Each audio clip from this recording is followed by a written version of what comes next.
Hello everyone, good morning. अगर आप इस चैनल का कंप्लीट बेनिफिट लेना चाहते हैं तो आपको इस चैनल को प्लेलिस्ट के थ्रू एक्सप्लोर करना होगा। आप जैसे इस चैनल की प्लेलिस्ट को क्लिक करते हैं वैसे ही आपके सामने सारे टॉपिक्स की प्लेलिस्ट आ जाएंगी। मैंने यहाँ 10th, 11th, 12th क्लास के लिए फ़िज़िक्स लेक्चर और साथ ही बीएससी बीटेक के लिए भी physics lecture and free PDF notes with experiments यहाँ मैंने अपलोड किए हुए हैं। Hello students, very good morning to all. पिछली क्लास में हमने बात कर ली थी रेखीय आवेश वितरण की, सतत आवेश वितरण की, और आज की क्लास में हम बात करेंगे पृष्ठीय आवेश वितरण की और आयतन आवेश वितरण की। तो आपने देखिए, अगर आपको रेखीय आवेश वितरण अच्छी तरह से क्लियर हो गया है पिछली क्लास का, तो पृष्ठीय आवेश वितरण और आयतन आवेश वितरण आपको बहुत आसान लगेंगे। तो सबसे पहले हम बात करते हैं पृष्ठीय आवेश वितरण की। तो इसमें क्या होता है, ये आपको पृष्ठ दिख रहा है, एक पृष्ठ दिख रहा है। इसका क्षेत्रफल या तो हम S ले सकते हैं या हम A ले सकते हैं। तो इस बार देखिए, पृष्ठ पर मतलब क्षेत्रफल पर आवेश वितरित है। कल रेखा पर आवेश वितरित था, तो क्योंकि क्षेत्रफल पर आवेश वितरित है, पृष्ठ पर है, सतह पर है, इसलिए इसे हम पृष्ठीय आवेश वितरण कहते हैं। इसे सतह आवेश वितरण भी हम कह सकते हैं क्योंकि सतह पर आवेश वितरित है। ओके, तो यहाँ पर हम लिखते हैं, यदि आवेश एक समान रूप से सतह पर या पृष्ठ पर वितरित हो तो इसे पृष्ठीय आवेश वितरण कहते हैं। देखिए बेटा, इसकी डेफिनेशन यहाँ नोट्स में नहीं है, तो मैं आपको लिखवा रहा हूँ, आप इसके आगे लिख लो। यदि आवेश एक समान रूप से पृष्ठ पर या सतह पर वितरित हो तो इसे पृष्ठीय आवेश वितरण कहते हैं। तो अब देखिए बेटा, ये तो हो गया हमारे पृष्ठ आवेश वितरण क्या होता है, और कल हमने देखा था रेखीय आवेश घनत्व, वैसे ही आज हम देखेंगे पृष्ठीय आवेश घनत्व। तो पृष्ठीय आवेश घनत्व क्या होता है, जैसे कल देखा था हमने लैम्डा आवेश रेखा पर वितरित था तो आवेश बट्टा लंबाई। आज आवेश क्षेत्रफल पर वितरित है तो आवेश बट्टा क्षेत्रफल। तो एकांक क्षेत्रफल पर वितरित आवेश को हम पृष्ठ आवेश घनत्व द्वारा प्रदर्शित करते हैं और इसे हम सिग्मा द्वारा व्यक्त करते हैं। एकांक क्षेत्रफल पर वितरित आवेश को पृष्ठीय आवेश घनत्व के रूप में परिभाषित करते हैं, इसे हम सिग्मा द्वारा व्यक्त करते हैं। ओके, अब इसका SI यूनिट क्या होती है, तो आप देख लो, फॉर्मूला क्या है मेरे पास, sigma equals to Q by A। तो Q का क्या हो जाएगा, कूलम, और A का हो जाएगा मीटर स्क्वायर। तो कूलम अपॉन मीटर स्क्वायर, और मीटर स्क्वायर ऊपर आएगा तो -2। ये क्लियर हुआ आपको? ओके, अब हम इसका देख लेते हैं कि पृष्ठ आवेश वितरण के कारण बल कितना होता है, तो इसके बारे में बात करते हैं। तो फिर से हम क्या करते हैं, एक बड़ा सा आपको मैं डायग्राम बना के समझाता हूँ अच्छी तरह से। तो यहाँ हम एक देखते हैं, यहाँ पर हमारे पास एक सतह है। क्या है, एक सतह या पृष्ठ, और इस पृष्ठ पर आवेश एक समान रूप से ऐसे वितरित है। ये देखिए, एक समान रूप से आवेश वितरित है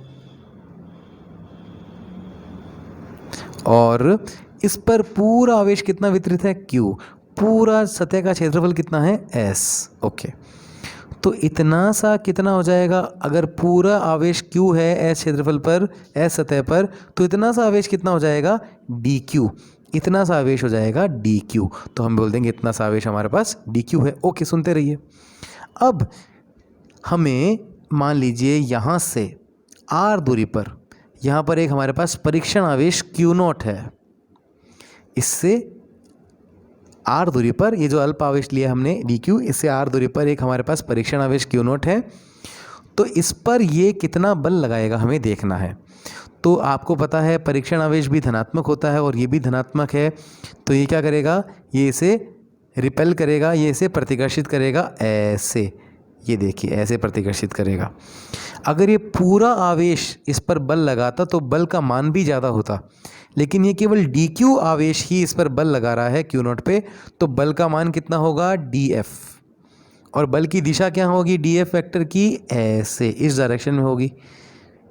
तो जिस डायरेक्शन में R है उसी दिशा में हमारे पास बल है। ये हमारे आगे काम आएगा, क्योंकि कल भी हमने देखा था, हमने आगे R कैप लिखा था, तो हमने बताया था कि जिस डायरेक्शन में R वेक्टर है उसी डायरेक्शन में फोर्स है, उसी डायरेक्शन में बल है। तो ये क्लियर हुआ आपको। तो फॉर्मूला क्या निकलेगा हमारे फोर्स का, बल का फॉर्मूला कैसे निकलेगा, के Q1 Q2 upon R square होता है। तो एक मिनट में इसको जगह बना लूँ, तो यहाँ पे लिख देता हूँ DF इक्वल्स टू के, Q1 कौन है हमारे पास, DQ, Q2 कौन है हमारे पास, Q0, अपॉन में आर स्क्वायर, दूरी कितनी हो जाएगी, आर स्क्वायर। अब एक बात और सुनो, यहाँ पर हमने देखा था, कल भी हमने देखा था कि लैम्डा बराबर हम Q अपॉन एल भी लिख सकते थे और DQ अपॉन DL भी लिख सकते थे, मैंने आपको समझाया था।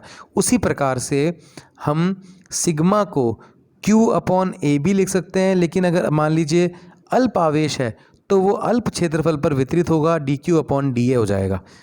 ये बात क्लियर होगी ना भाई, अल्प आवेश है तो अल्प क्षेत्रफल पर वितरित होगा तो वो, और बड़ा आवेश है तो बड़े क्षेत्रफल पर वितरित होगा, तो ये दोनों का अनुपात बराबर होगा और वो सिग्मा के बराबर होगा।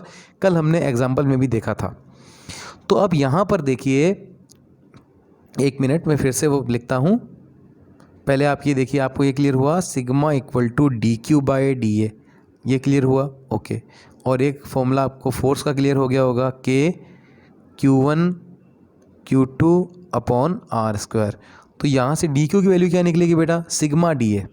तो हम क्या करेंगे, इस DQ की जगह हम क्या लिख देंगे, सिग्मा DA, और आगे क्या पड़ा है, Q0, और अपॉन में कितना है, आर स्क्वायर। तो K sigma DA Q0 upon R square, okay. अब हम इसे नोट्स में भी एक बार देख लेते हैं किस तरह से लिखा हुआ है। एक मिनट, ये देखिए नोट्स में, तो आपको फोर्स समझ में आया हमारे, ये देखिए DF equal to K sigma DA Q0 upon R square. तो ये आ गया हमारे पास अल्प बल। अगर हमें कुल बल निकालना है तो हम क्या करेंगे, समाकलन करते हैं फिजिक्स में। तो समाकलन के लिए समाकलन, दोनों तरफ समाकलन लगाएंगे, इधर भी समाकलन और इधर भी समाकलन। DF का समाकलन क्या होता है, F, तो इसकी जगह लिख देंगे हम F, और यहाँ पर समाकलन पड़ा है। अब समाकलन से कोई भी जो कांस्टेंट होता है वो बाहर निकल जाता है, हमने कल भी देखा था। तो कांस्टेंट कौन है, यहाँ पर कांस्टेंट है K है, सिग्मा है और Q0 कांस्टेंट है, तो वो बाहर आ जाएंगे और अंदर क्या रह जाएगा हमारे पास, DA अपॉन में आर स्क्वायर। तो ये क्लियर हुआ। अगर हम यहाँ पर सदिश में बताना चाहते हैं, सदिश रूप में बताना चाहते हैं, तो हमें यहाँ पर क्या लगाना पड़ेगा, यहाँ पर आर कैप लगाना होगा, जो कि मैंने देखो इस स्टेप में लगा रखा है। तो क्लियर हुआ आपको सदिश के लिए आर कैप क्यों लगाया, क्योंकि बल की दिशा आर वेक्टर की दिशा में है। अगर हम यहीं से विद्युत क्षेत्र की तीव्रता निकालना चाहें तो निकाल सकते हैं, अपॉन में बस हमें दोनों समीकरण में Q0 करना है, क्योंकि F अपॉन Q0 क्या होता है, E वेक्टर। तो यहाँ से Q0 कैंसिल हो जाएगा और K sigma DA upon R square R cap किसका माना जाएगा, विद्युत क्षेत्र की तीव्रता का, जो नोट्स में कर भी रखा है। E इक्वल टू कितना होता है, F अपॉन Q0, मैंने Q0 का डिवाइड किया F में, तो मेरे पास आ गया है विद्युत क्षेत्र की तीव्रता का मान।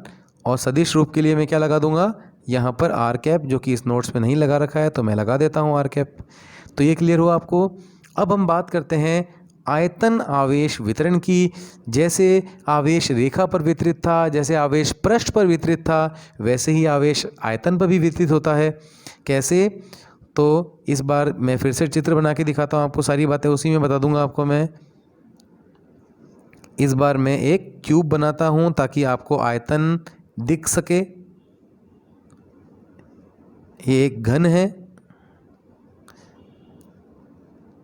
जिस पर आवेश है plus plus plus plus plus plus plus इस तरह से, और इस पूरे घन पर आवेश कितना है, कैपिटल Q है। इसका पूरा आयतन कितना है, कैपिटल V है, ठीक है।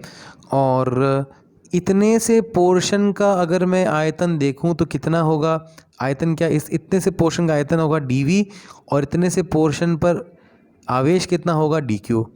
अब ये dQ किसी Q0 पर बल लगाएगा जो कि इससे r दूरी पर है, ठीक है, जो कि हम अब देखते आए हैं पहले एग्जाम्पलों में। तो ये dQ क्या करेगा, इसको ऐसे प्रतिकर्षित करेगा।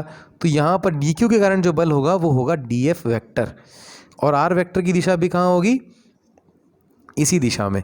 तो इस बार यहाँ पर आवेश आयतन पर वितरित है, तो हम यहाँ पर बात करेंगे आयतन आवेश वितरण। क्या बात करेंगे यहाँ पे हम, जैसे रेखीय आवेश वितरण का सिंबल था लेमडा था। पृष्ठीय आवेश घनत्व का सिंबल था सिग्मा, वैसे ही आयतन आवेश वितरण का सिंबल होता है रो।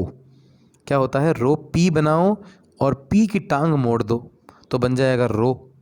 ठीक है, ये आयतन आवेश वितरण का सिंबल होता है। ये उसको हम परिभाषित करते हैं आवेश बट्टे आयतन के रूप में। जैसे सिग्मा था Q अपॉन एल, लेमडा था Q अपॉन एल, सिग्मा था Q अपॉन ए, वैसे रो होगा Q अपॉन वी। और अगर अल्प आवेश होगा DQ तो वो अल्प आयतन पर वितरित होगा DV, DQ अपॉन DV। वहाँ से तो यहाँ से देखिए DQ का मान क्या निकाल सकते हैं हम? रो DV। DV को मल्टीप्लाई करो तो DQ की वैल्यू कैसे निकाल सकते हैं? रो DV। तो यहाँ पे DQ लिखते हैं, DQ का मान आ जाएगा हमारे पास रो इंटू DV। ये क्लियर हुआ रो DV कैसे आया DQ का मान? ओके, इतनी बात समझ में आई। एक बल का मान और देख लो कैसे निकालेंगे।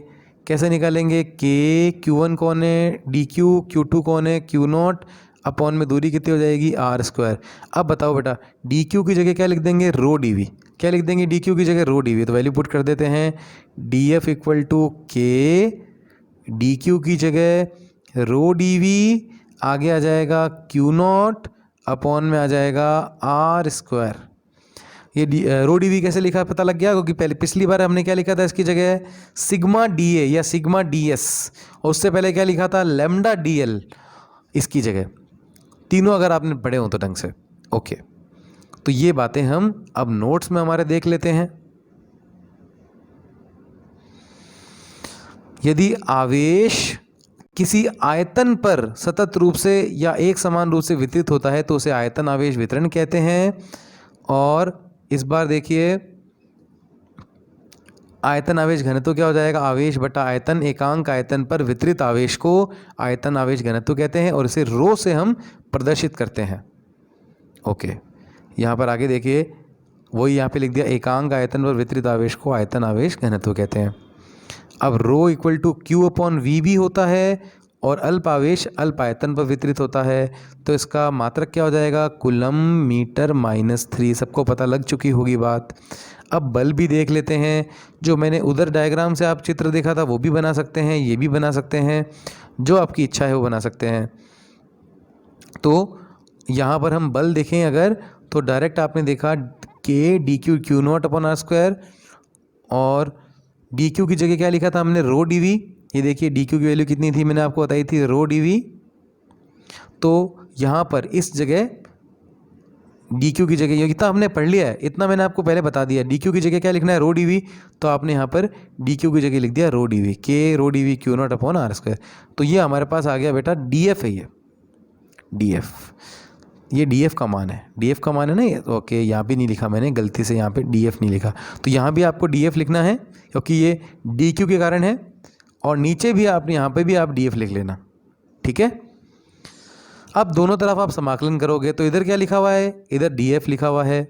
एक मिनट, यहाँ DF लिखा हुआ है तो आपने इधर भी समाकलन लगाया, इधर भी समाकलन लगाया। DF के समाकलन से ये क्या आ गया? F आ गया। अब यहाँ से कांस्टेंट बाहर आ गया, K कांस्टेंट है, रो कांस्टेंट है, Q0 कांस्टेंट है, अंदर क्या बच गया? DV upon R²। अगर सदिश रूप में लिखेंगे तो बस आपको यहाँ पर R कैप लगाना है।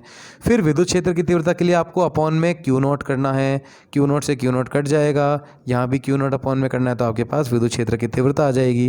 तो ये देखिए F अपॉन Q0, आपने Q0 अपॉन में किया, यह आपके पास विद्युत क्षेत्र की तीव्रता का सूत्र आ गया। सदिश रूप के लिए आपको यहाँ पर केवल R कैप लगाना है ऐसे। तो ये क्लियर हुआ आपको? ओके, ये सब फॉर्मूले हैं। तो ये चैप्टर हमारा यहाँ पर फिनिश होता है। और न्यूमेरिकल अगर इस चैप्टर के आपको करने हैं तो न्यूमेरिकल के लिए हम अलग से लेक्चर सीरीज़ है, RBSE टेक्स्ट बुक न्यूमेरिकल, आप प्ले लिस्ट में जाके देख सकते हो। ठीक है, तो न्यूमेरिकल वहाँ हो भी चुके हैं फर्स्ट चैप्टर के न्यूमेरिकल हम पूरे, और सेकंड चैप्टर हम कल से स्टार्ट कर देंगे। सेकंड चैप्टर का नाम है गाउस का नियम। अब अगर कोई दूसरे बोर्ड वाले बच्चे देख रहे हैं यहाँ पर, हम ये जो सिलेबस है वो RBC के अकॉर्डिंग चल रहा है, राजस्थान बोर्ड के, लेकिन राजस्थान बोर्ड का सिलेबस CBSE बोर्ड के सिलेबस के समान ही है, सेम वैसा ही है। और दूसरे अगर बोर्ड होते हैं तो पूरे ऑल इंडिया में जो फिज़िक्स का सिलेबस होता है वो लगभग सेम ही होता है, तो कोई भी बोर्ड का अगर बच्चा पढ़ रहा है तो उसको कोई प्रॉब्लम नहीं होगी, ठीक है। बाकी ये आरबीएससी को फोकस करते हुए है, क्योंकि इसलिए आरबीएससी के अकॉर्डिंग इसका फर्स्ट चैप्टर कंप्लीट हो गया है। और कल से हम स्टार्ट करेंगे सेकेंड चैप्टर, जिसका नाम है गाउस का नियम तथा उसके अनुप्रयोग। तो आज के लिए आज की क्लास में केवल इतना ही, बाकी करेंगे नेक्स्ट क्लास में।